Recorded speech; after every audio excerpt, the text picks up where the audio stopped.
Hello friends, beauty's bake and cook চ্যানেলে আপনাদের সবাইকে স্বাগত জানাই। আজকে একটা চকলেট ট্রাফেল কেক আপনাদের সঙ্গে শেয়ার করব। কেকটা ছিল আমার এগলেস। আমি প্রথমে কেক স্পঞ্জটা 3টে লেয়ারে কেটে নিচ্ছি।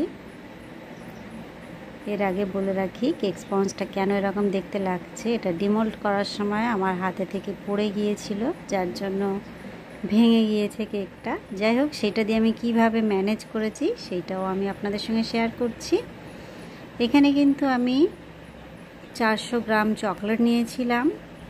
এর মধ্যে 300 গ্রাম ছিল ডার্ক চকলেট আর 100 গ্রাম ছিল মিল্ক চকলেট। আমি যতটা চকলেট নিয়েছিলাম তার অর্ধেক পরিমাণে হুইপড ক্রিম নিয়েছিলাম। এই দুটোকে একসঙ্গে মেল্ট করে গানাশটা বানিয়েছি। গানাশটা আমি কিছুক্ষণ ফ্রিজে রেখে সেট করে নিয়েছি।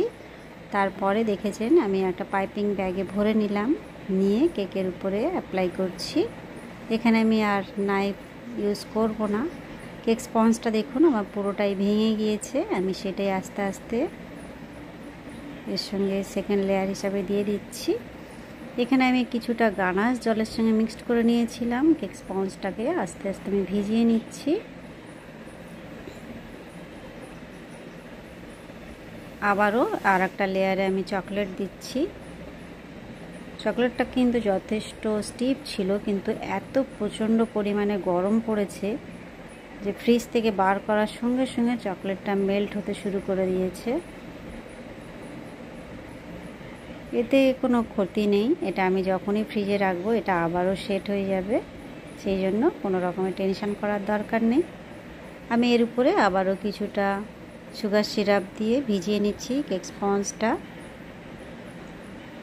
আমি উপরে এটা আইসিং করছি চকলেট দিয়েই, কোনো রকম ক্রিম এখানে আমি ইউজ করব না, পুরোটাই চকলেট হবে।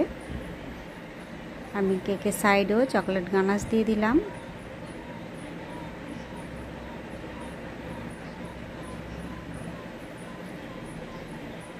এবার একটা নাইফ দিয়ে, প্যালেট নাইফ দিয়ে এটা আস্তে আস্তে কেকের সঙ্গে আমি সেট করে দিচ্ছি।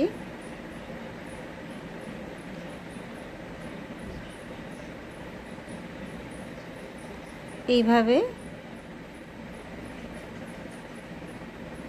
রেডি করে নিয়ে আমি এটাকে ফ্রিজে রেখেছিলাম ওভারনাইট, কেননা এটা আমার দুপুরবেলা ডেলিভার করার কথা, সেই জন্য আমি এটা ফ্রিজে রেখে দিয়েছিলাম। এটা আমি সকালবেলা রেডি করছি।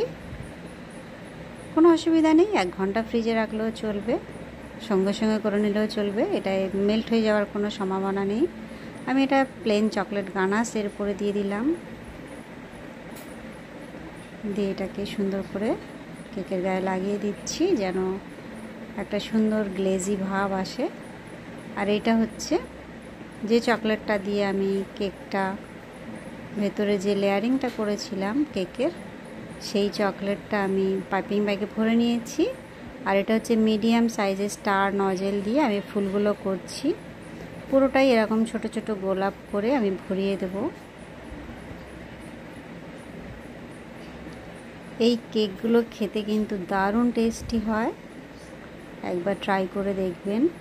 পুরোটাই চকলেট, কোনো রকম ক্রিম এখানে নেই।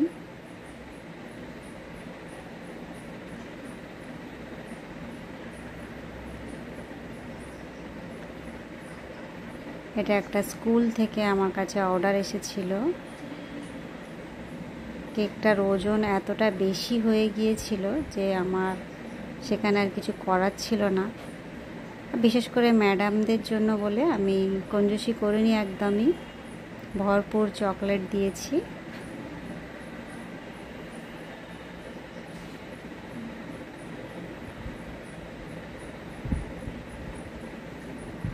এই চকলেট ট্রাফেল কেকগুলো সাইজে ছোট দেখতে লাগে, কারণ এর মধ্যে কোনো রকম ক্রিম দেওয়া হয় না, যেহেতু পুরোটাই চকলেট। আর চকলেটের একটা ওজন তো থাকেই, যার জন্য ওজনে অনেক বেশি হয়ে যায়। সেই কারণে বলবো সব সময় একটু হিসাব করে চলাই ভালো, যেটা আমি একদমই করিনি এই কেকের ক্ষেত্রে। আমার 500 গ্রাম ওজনের জায়গায় সেটা 900 গ্রাম ওজন হয়ে গিয়েছিল। আপনারা এইটা একটু ক্যালকুলেশন করে নেবেন, আমি যা ভুলটা করেছি সেটা করবেন না, তাহলে লস হয়ে যাবে। তবে এটা যদি বাড়ির জন্য বানানো কেক হয় তাহলে ঠিক আছে।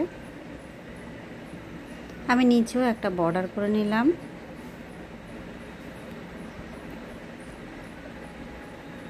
সেম নজেল দিয়েই করছি। এর কোনো নাম্বার নেই বলে আমি নাম্বারটা বলতে পারলাম না। এটা মিডিয়াম সাইজের একটা স্টার নজেল।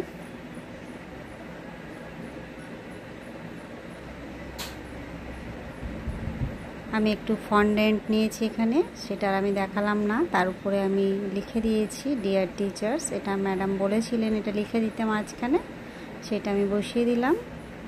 আর কিছুটা কালারফুল স্প্রিঙ্কেল বা সুগার বল সেইগুলো নিয়ে আমি ফুলের উপরে দিয়ে দিচ্ছি, যাতে আর একটু দেখতে ভালো লাগে।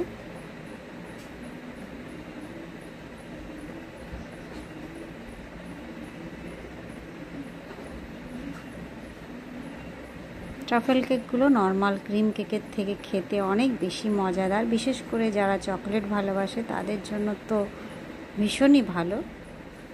যাই হোক, এই হলো আমার কেকের ফাইনাল লুক বন্ধুরা। দেখুন কেমন লাগছে। ভালো লাগলে বা একটু হেল্পফুল মনে হলে অবশ্যই একটা লাইক করবেন, চ্যানেলটা সাবস্ক্রাইব করে রাখবেন।